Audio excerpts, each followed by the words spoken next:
Good afternoon. We have started discussing regarding refrigeration, and we will continue with that.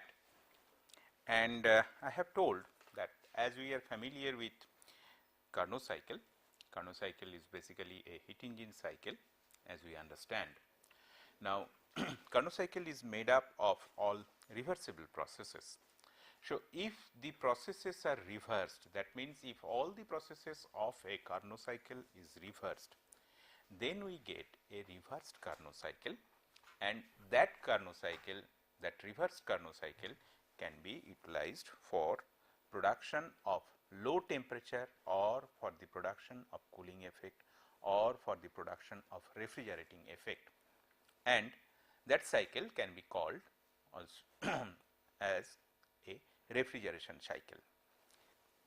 The cycle can also be called as a heat pump cycle, because the same arrangement can be utilized for making one heat pump. So, basically the design or the configuration of heat pump cycle and refrigeration cycle is the same, only thing is that the purposes of these two cycles are different, and as the purposes are different, the expression of COP of these two cycles are different. So, that is what I have discussed in our last class, and also I have discussed or I have shown that reversed Carnot cycle, though it is a reversible cycle, ideal cycle, and it is supposed to give higher COP or the maximum COP for a given temperature limit for two given temperature source and sinks, but there are practical limitations. There are practical limitations in realizing Carnot cycle if we use a gas as the working fluid or refrigerant. There will be practical limitation if we use a vapor as the refrigerant. So, that is why we will not have reversed Carnot cycle as the preferred cycle for refrigeration. Now, let us see how can we modify the reversed Carnot cycle so that we can get a workable cycle for refrigeration systems. So, let us start with vapor as the refrigerant. So, there will be a suitable fluid which will be selected, and we will use that particular fluid in the two phase condition. That means, in part of the cycle it will be as vapor, and in the part of the cycle it will be present as liquid, and then we will have the cycle. So, this type of working substance is called a vapor. So, taking the vapor as the working fluid, we will try to constitute a cycle, and in doing so we will see how we can modify so that the limitations or the drawbacks of Carnot cycle that can be eliminated. So, again let us start with our TS diagram. This is TS diagram, and let us say this is one temperature limit and another temperature limit. This is the two phase dome.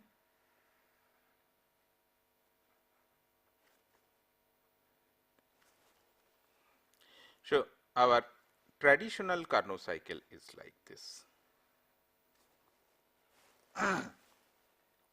1 to 2 is the isentropic compression, 2 to 3 is the isothermal heat rejection, 3 to 4 is the isentropic expansion, and 4 to 1 is the isothermal heat absorption or heat addition. Now, let us start from the first process, that is 1 to 2 isentropic compression. If we do this isentropic compression, and if we start from the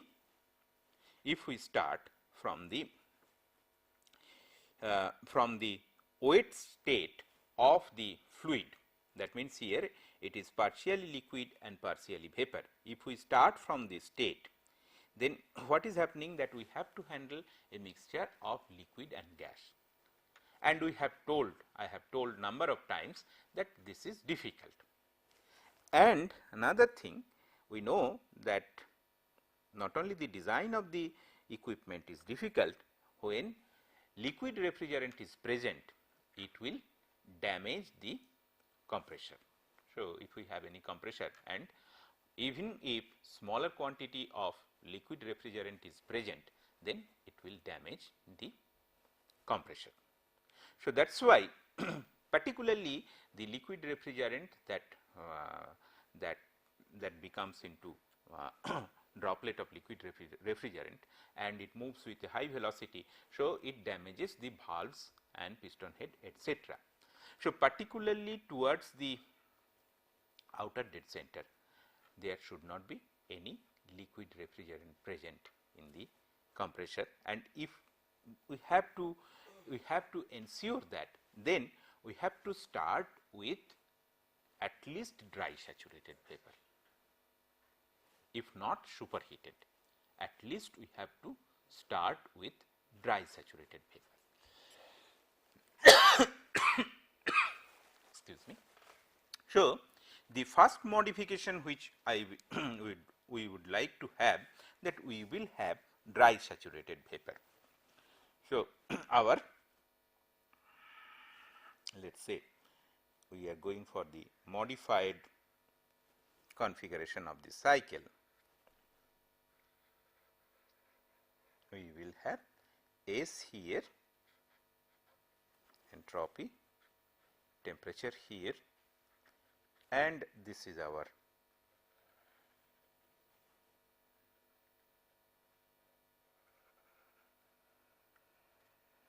two-phase dome.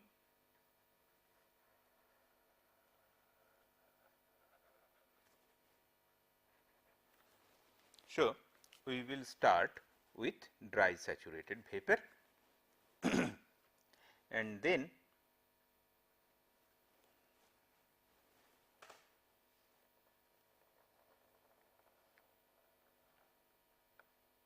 this is our point 1, this is the end of compression, this is our point 2.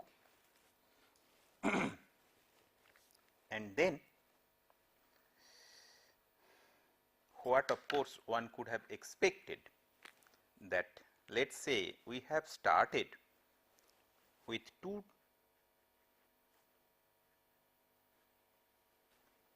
temperatures like this. So, probably one can argue that I will stop my compression process over here and then I will come back like this, or that means after that my heat rejection that will start from here. But then this process becomes a constant temperature heat rejection process for a superheated vapor. That means for a single phase fluid it becomes a constant temperature heat transfer process, which is not possible. We cannot have constant temperature heat transfer process for a single phase fluid. Only for two phase fluid, or only for a fluid when there is phase transfer, we can have constant temperature heat rejection or heat addition. So, that is why this is not possible, and then what is possible, we can do it like this, all right, and this process actually is a constant pressure process. So, let us say if I call this 2 and if we call this 2 dash, and let us say if we call this 2 double dash, or 2 prime to double prime. So, 2 to 2 prime, that is a constant pressure process, and from 2 prime to 3 again that is a constant pressure process, but as it is within the two phase dome, it is also a constant temperature process. So, that means let us say if I call it 3, so 2 dash to 3 we will have a constant pressure heat rejection as well as that will also be a constant temperature heat rejection.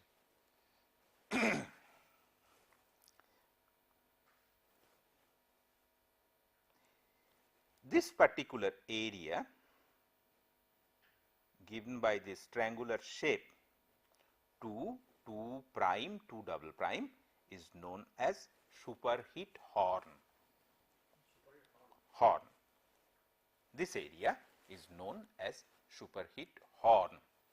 So, you see the dotted line, the green dotted line what I have drawn. So, one can define a Carnot cycle with this green dotted line. So, we are getting something extra above this Carnot cycle, and this area, extra area is known, it is in the superheated region, it is known as the superheat horn. All right. Then physically what is happening? 2 to 3 then is the condensation process, and inside a condenser the pressure drop is small, we are assuming it to be negligible. So, we are having a constant pressure heat rejection process here. All right. Then 3 to 4 in the Carnot cycle, let me write it. So, this is your reversed Carnot cycle,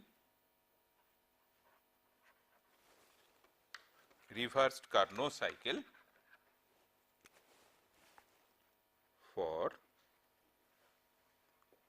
refrigeration, reverse Carnot cycle for refrigeration. And here if I want to give some sort of a heading, we like to give, this is modification in reversed Carnot cycle. Well, so what I was telling, that after condensation at point 3 we are having saturated liquid. Now, in the reverse Carnot cycle we had isentropic expansion. All right. So, isentropic expansion how can you have? Probably you can think of some sort of an expander or some sort of okay, if it is some sort of a flow system, then some sort of a turbine kind of a thing. But thing is that for a refrigeration system, this isentropic expander, or if we have some sort of an expander which will allow the gas to expand, and at the same time it will extract some amount of work from the expanding gas, we will find the design is complex, because it has to handle both liquid and gas. That is one thing. The work which we will extract, that will be very small, and the cost of the expander, whatever we may design, that will be prohibitively high. So, these are the problem we will have. First thing, the design is not very simple, because we have to have some good design which can extract work out of this for liquid flowing through basically it will start from saturated liquid, and here it will come in come out as a mixture of liquid and vapor. So, the design is not simple, and then we will see there are so much of losses, we will not be able to extract enough amount of work. On the other hand, the device will become complex and you will have cost implication. Okay. So, the idea of having one isentropic expansion process is not very viable one. We do not want to have any expander or any sort of active device there. Rather, but we can see that there should be some sort of a temperature drop, and not only that, these two are at two different pressure, there should be some sort of a pressure drop. So, we should have a device which will allow this. Okay. So, we simply select some sort of expansion device, and expansion device means there could be different expansion device. This expansion we want to have by throttling process. Okay. So, basically throttling process means Joule-Thomson expansion process. So, we want to have some sort of a throttling process. If we have a throttling process, then we know that enthalpy before throttling is equal to enthalpy after throttling. That is one thing we know. And another thing we know that throttling process is an irreversible process. If it is an irreversible process, then what will happen? We will have an increase in entropy. If it is isentropic expansion process, then we could have the entropy of 0.3 and 0.4 are identical. That is what I have drawn earlier. But if it is throttling process, then the entropy of 3 and entropy after the throttling process, that will be different, and the entropy after the throttling process will be more than the entropy of the fluid at 0.3. What I mean to say is like this. This is our 0.4 and we will have 0.4 dashed. So, the 0.4 dash is, let us draw it with firm line. So 0.4 dash is the point after throttling, and obviously we can see that 4 dash is at a higher entropy compared to 4.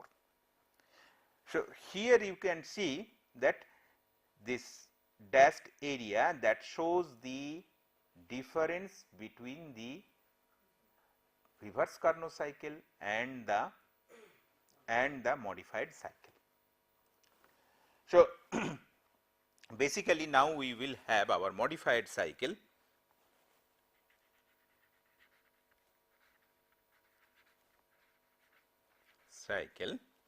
like 1, okay, we are calling it 2, let us call it 2, then 3, 4 dashed and 1. This is known as vapor compression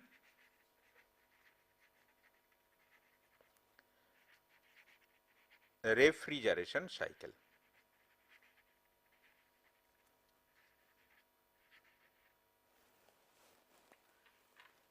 So, this is known as vapor compression refrigeration cycle.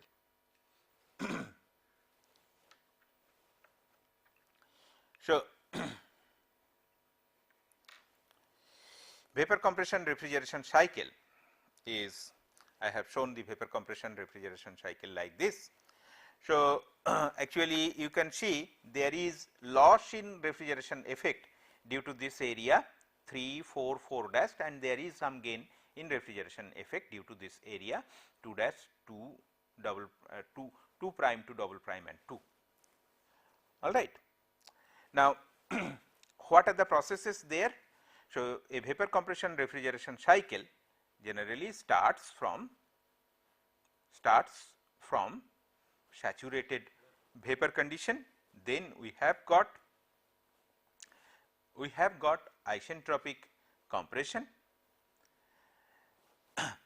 then we have got constant pressure heat rejection till we have got saturated liquid that is actually taking place inside a compressor. Then we have got an expansion process, and this is expansion by throttling. So, that enthalpy before expansion and after expansion remain constant, that is process 4 dash, and 4 dash to 1 that is heat absorption, and that is isothermal. So, this takes place in evaporator. So, as I have told that in part of the cycle the fluid is in liquid condition, and in part of the cycle it is in vapor state. All right. And we will have two pressures basically. So, one is a condenser pressure which is high pressure, and another is the evaporator pressure which is at lower value or low pressure. So, if we want to see this diagram in PV plane, so we will have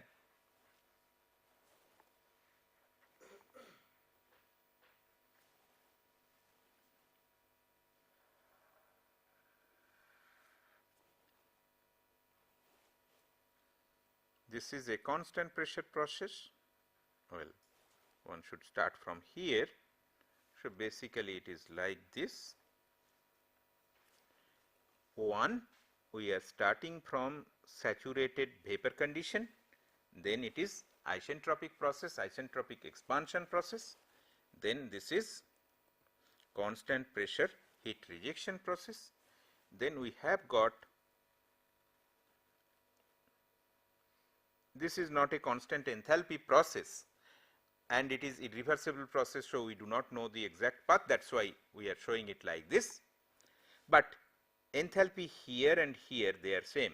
So, 1, 2, this is 3, this is 4, and we will have the end of the cycle by a constant temperature heat absorption process.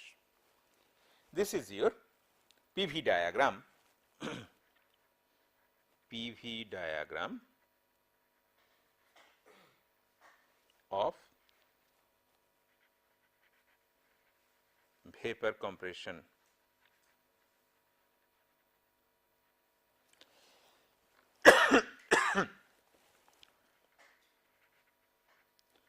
refrigeration cycle.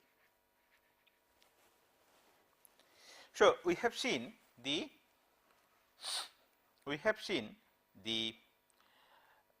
TS representation of the vapor compression refrigeration cycle, and we have seen the PV representation of the vapor compression refrigeration cycle. But thing is that conventionally this cycle is expressed in pH plane, pressure enthalpy plane. That has got a few advantage. Okay. Instead of representing it in TS plane or PV plane, it is advantageous to represent the cycle on a pH plane. So, conventionally refrigeration cycle, vapor compression refrigeration cycle is represented on a pH plane. So, we will try to do that. That means, let us say this is our pH plane. So, pH plane, in pH plane, this is your pressure, this is your H. The vapor dome is something like this. This is our vapor dome, and then let us start from here. This is your 1, that is the initiation of compression. We start the compression from saturated vapor condition. So, we will have compression from 1 to 2. This is your compression. Then heat rejection process. The heat rejection process will be from 2 to 3, and that is a constant pressure process, at least for the ideal cycle. So, 2 to 3 is a constant pressure process. Then 3 to 4 is a constant enthalpy process. Of course, in between we do not know, in between the process we do not know the enthalpy, but we think that during the entire process enthalpy remains constant. So, if we do that, then we will get 3 to 4 like this. So, this is constant enthalpy process 4, and then 4 to 1 is like this. 4 to 1 is the constant temperature or isothermal heat absorption process. All right. So, you see two temperatures are very important, that is this temperature. This is the temperature at which, this is actually constant temperature lines are like this. So, this is the temperature at which, temperature T2 let us say, this is the temperature at which the vapor comes out of the compressor and enters the condenser, and this is the temperature at which dry saturated vapor comes out of the evaporator and enters the compressor. So, we can put different value. This is T2, and here of course you can put, if you like, you can put this value as T1. Now, you see from the curve we can get some more information.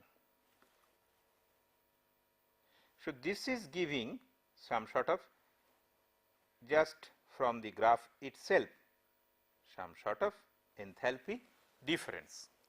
So, this enthalpy difference is given by H1 minus H4. This is the enthalpy difference, and this one is again another enthalpy difference. So, this one is H2, this is H2 minus H1. Okay. So, H2 minus H1, that is the enthalpy difference, and what does it mean? It is the work done by the compressor. So, let me write H2 minus H1, work done by compressor. Okay.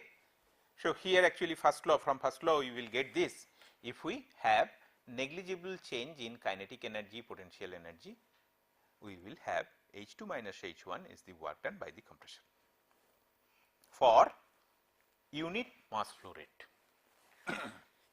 Similarly, H1 minus H4, what is that? That is the heat absorbed by the evaporator.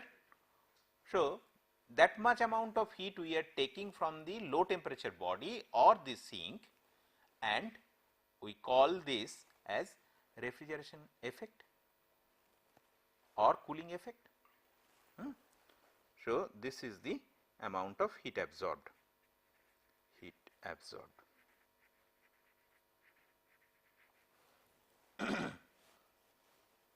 So, we can also call it cooling effect. So, we can call it cooling effect. All right. So, now we can have efficiency or COP is equal to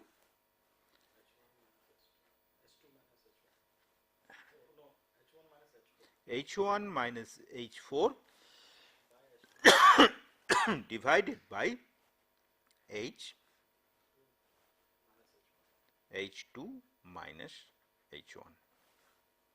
Let me write it COPR, coefficient of performance for the refrigerating cycle. Somebody may write it COPC, COP for cooling. If it is used for cooling purpose, then COP cooling is equal to H1 minus H4 divided by H2 minus H1. If we do it for heat pump, then COP heat pump, that is equal to, then you see what is the heating effect? H2 minus H3, that is nothing but H4. H3 and H4 are the same, so H4. So we can write this is nothing but H2 minus H4, and energy supplied, that has remained same. So that will be H2 minus H1. All right.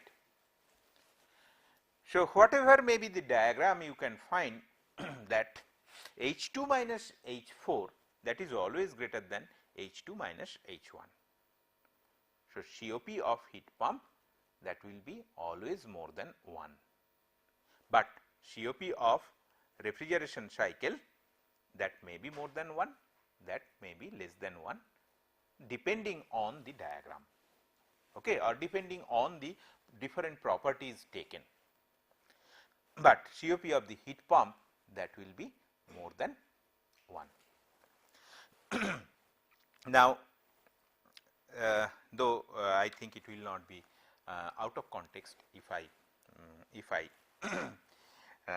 mention at this point.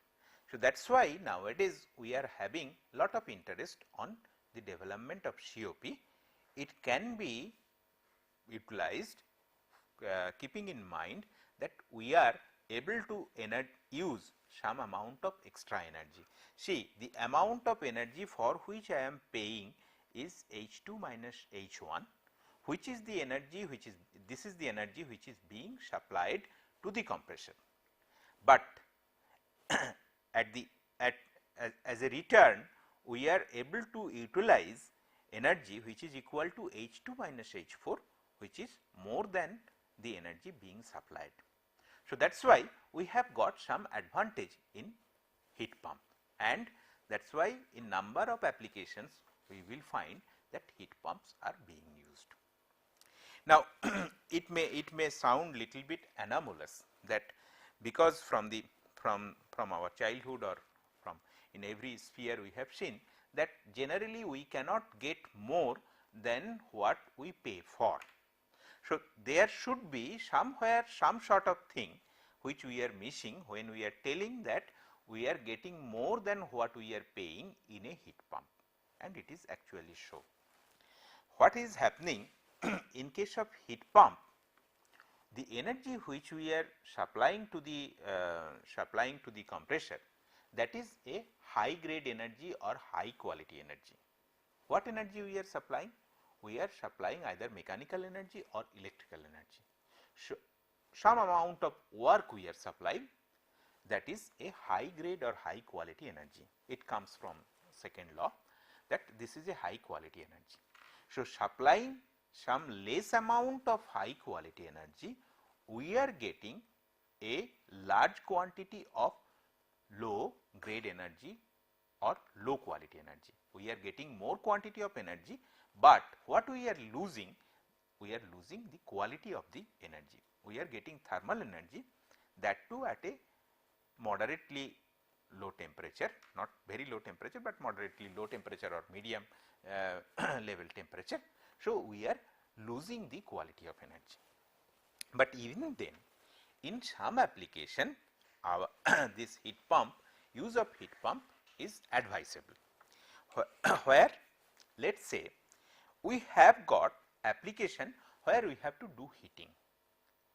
That heating you may prefer to do by electrical energy, electrical heating can be done, or you may prefer to do it with the help of a heat pump, where electrical energy will be used only to run the heat pump, but the heat pump the heat rejected by the heat pump will be utilized for heating. If we do that, and generally if we do it for a large system, then we will see that we are gainer.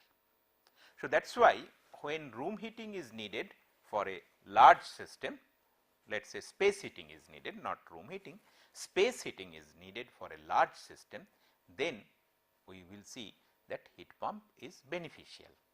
Let us say for a large desalination plant, when your heating is needed, so probably we can do it in a better way with the help of your heat pump. So, so that is one important issue nowadays, because energy is I mean day by day energy is becoming costlier and one needs to save energy. So, save energy means whatever resources are there, we have to use it judicially. So, you can do simultaneously, like you are doing the same heating somewhere and taking the. Yeah, what you are telling, that simultaneous heating and cooling.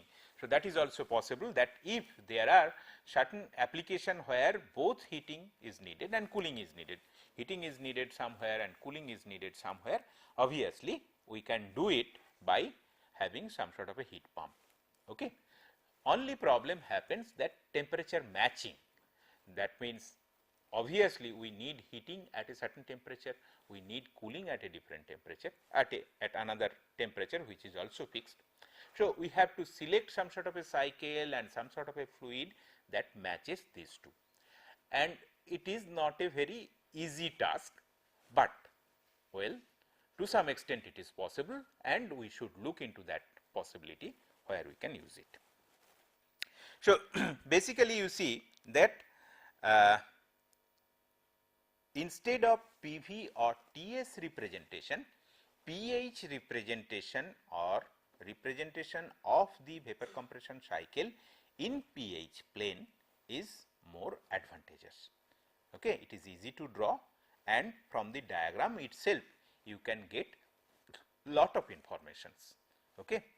Particularly these useful quantities like what is the power required for heating, what is the power required for cooling, and how much power is required for running the compressor, and efficiency, everything can be directly obtained from the diagram. Okay. So, that is why we like to represent the refrigeration cycle, vapor compression refrigeration cycle with the on a pH plane.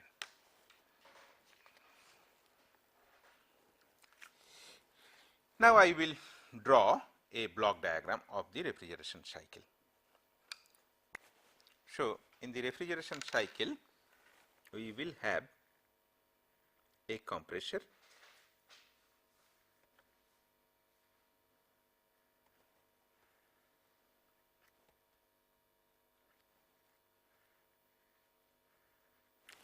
what I have drawn schematically is a reciprocating compressor. It need not be a reciprocating compressor. Nowadays, there are centrifugal system. So, where we can use a rotary compressor, or there are other type of, actually reciprocating compressor is a positive displacement compressor. So, there are other type of positive displacement compressor nowadays. I mean earlier also it was there, but nowadays I mean it is used for energy saving, because other compressors give I mean the energy dissipation due to some friction etc. are less, like screw compressor that is more compact, and there are Longer life also? Yeah, depending on the design you can have longer life in case of other type of compressor, but still in smaller establishment reciprocating compressor is very widely used for small units. Okay, so after the compressor, we will have maintenance. Okay, you are telling maintenance is easier in case of reciprocating compressor. Maintenance is one thing, then cost is another thing, and of course another thing is that the technology of reciprocating compressor that has been developed over the years. So now so many manufacturers are there and old establishments are there. So there some time will take that more of the reciprocating compressor will be replaced by other compressors. So it will take some time. So after the compressor, we will have the condenser. So in the condenser, heat will be rejected. So let us say this is heat rejection. We can show it like this. Q condenser, and then we will have, after this we will have an expansion device. Okay. So this is our expansion device. So let me write compressor, then condenser, then expansion device, then we will have the evaporator. So in the evaporator, you will have absorption of heat. So we can do it like this.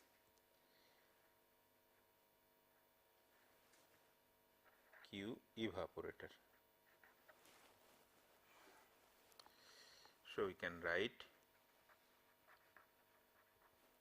evaporator. After the evaporator, it is in the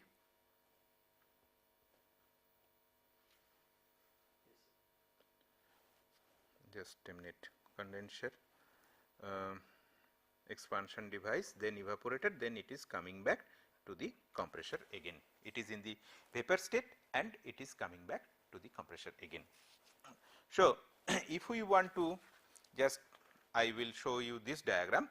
So 1 to 2 is the compression process, 2 to 3 is the condensation process, 3 to 4 is the expansion process, 4 to 1 is the evaporation process. So let me put the numbers here. So 1 to 2, that is the compression process. So we can write this is 1, this is 2. Then 2 to 3 is the condensation process. So 2 to 3 is the condensation process. 3 to 4 is the expansion process or throttling process. So I have written 3 to 4. Then 4 to 1 is the evaporation. So actually 1 is here, here to here, we do not consider any change of property. So 4 to 1 is the evaporation process. So you can see that there is of course, if we show it is like this, that well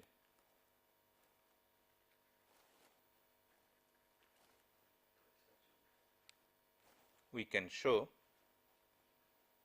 part of the compressor. So like this. So this pressure, this is high pressure and this is the low pressure zone. So we can write high pressure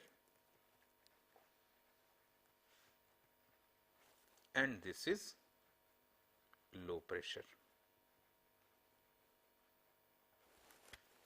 Okay. And then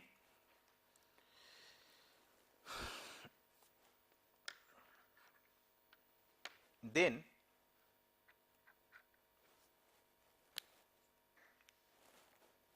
what we can show further, that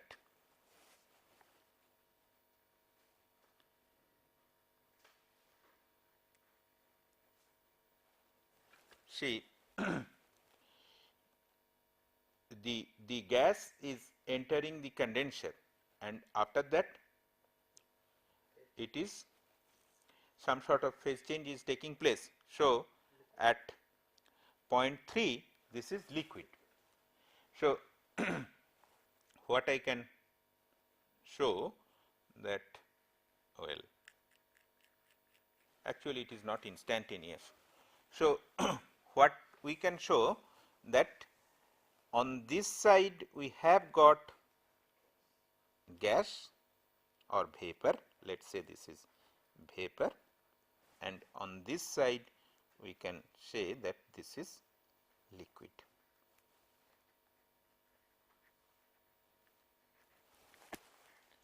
Okay.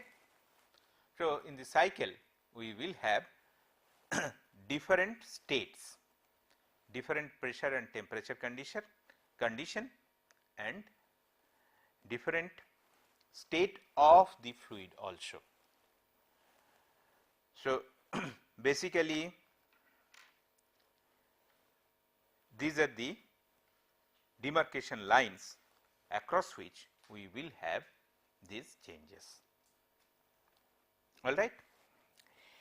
Now, what we were discussing, that if we see the physical construction of the cycle, then we will have the compressor.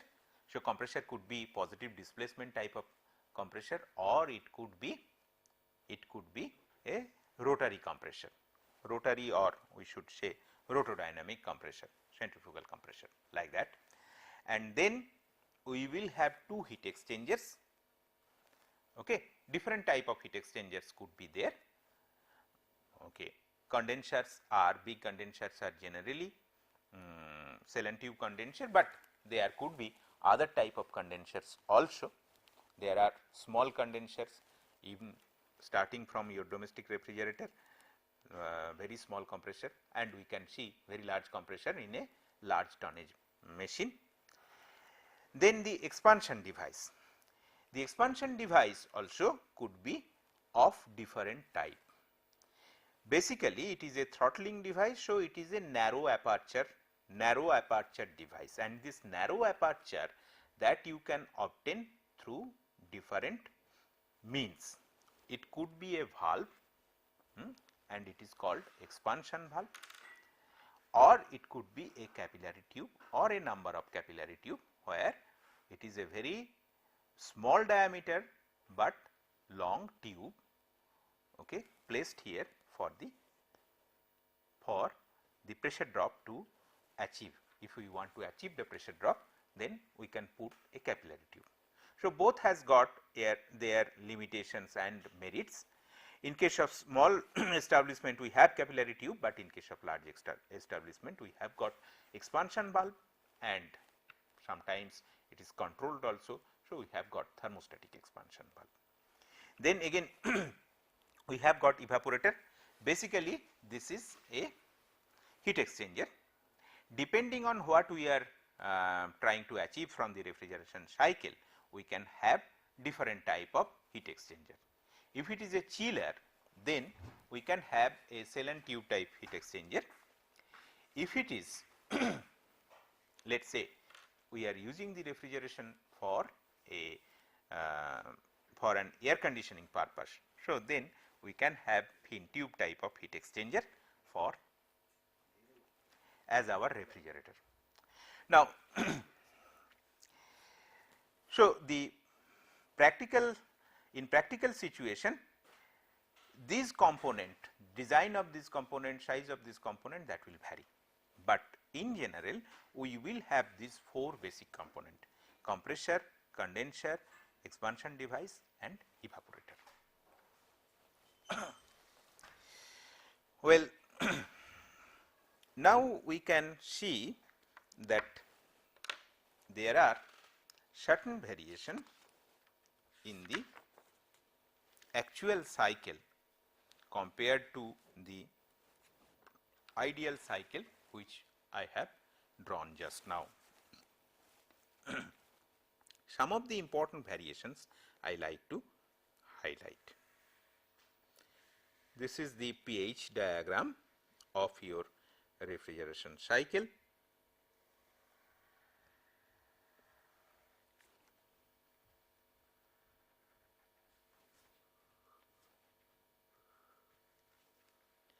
So, here what I have done, that I told that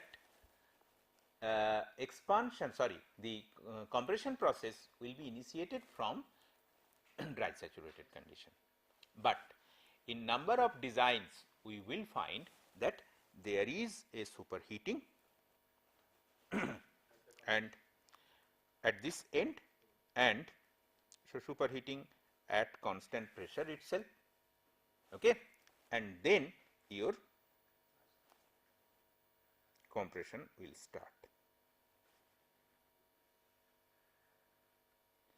Similarly, at this end I told that throttling process or expansion process will start from the saturated liquid state, but in number of systems we will see that there will be a subcooling, slight subcooling of the liquid, and then the throttling process will start. So, this is a very common feature of any refrigeration cycle. Well, so we have got what? We have got superheating in the suction. So, this is called the suction. So, and here just after, before throttling, we have got subcooled liquid. Okay. So, now our cycle diagram becomes, okay, let us give, this is 1, this is 1 dashed, this is 2, this is 3, 3 dashed and 4. So, please explain once again what happens between 3 and 3 dash. So, here the liquid is being subcooled. Okay. Sometimes it is called undercooling also. Okay. Actually, please. Okay. Actually, it is like this, that you cannot control the process in such a manner, so that just up at the saturated state your your vapor will come out of the evaporator and will go to the compressor. Then there are two possibilities. It can go in slightly wet condition, it can go in slightly superheated condition. Wet condition we will not allow. So, it is better to allow it in superheated condition. All right. Well, we will discuss the implication of this undercooling and superheating afterwards in our next class. But this pressure drop, that is from 3 to 4.